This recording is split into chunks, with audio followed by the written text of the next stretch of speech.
What's up? This is More Minimal, and on today's episode we are going to review my pair of Huraches from Dedos.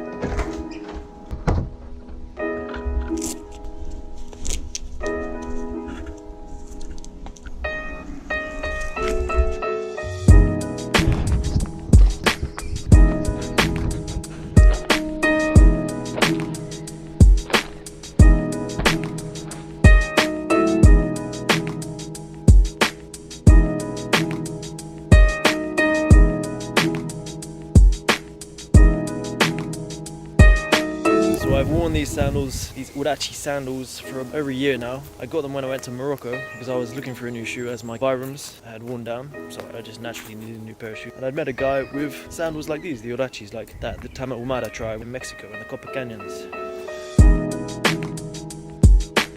Yeah, I really wanted to explore the barefoot shoe, not because I thought it was popular, but because it actually made sense to me. Like, I love the barefoot feel. You can't get anything truer to it. The shoes themselves have quite a thick sole, which is a bit different to what I had previously and made me a bit disconcerted at first because I was used to such a thin sole from the Vibrams. But these are made for terrain, so you can tread on stones still quite easily without too much trouble or bother. Generally, this shoe is just put together quite well. It does come with a spare Velcro strap which goes around your ankle, but it doesn't come with spare shoelaces, which I would suggest that they do because the shoelaces wear down. So I've had to replace my shoelaces quite often, and actually I always just keep a spare shoelace in my back pocket here, so that if it breaks during a run, I can quickly just tie it up. It's super simple. I love it. I've used these for more than a year now, so I wore these as sandals every day when I was in Morocco. They were perfect. And when I wanted to go for a run in the mountains, I would just start running.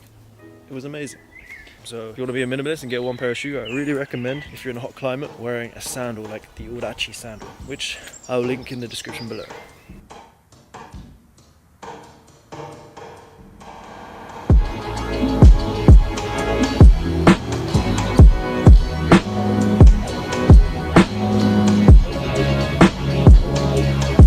Probably for me the ultimate benefit from adapting a barefoot running style, so running on the ball of your foot, the ability to bounce around on anything without really focusing on my running.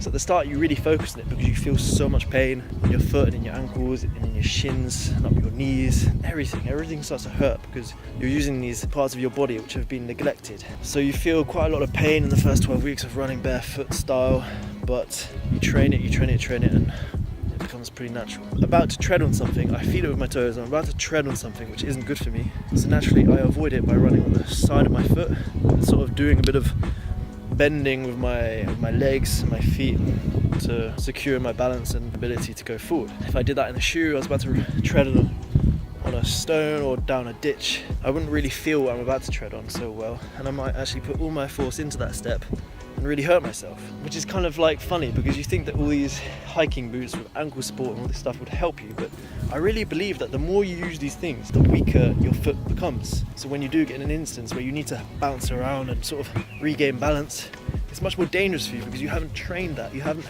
maintained that natural ability and strength within you to deal with that situation. So for me that was the biggest benefit of these shoes, making an overall stronger architecture within your foot and legs. I really hope you enjoyed this review. This isn't just a review of these shoes, though I do recommend them so much, or other barefoot shoes, like the Morel gloves or the Vibrams. But this is also just a review for barefoot running, and I really want to stress how important it is, I think, for every runner to just be open to this style of training.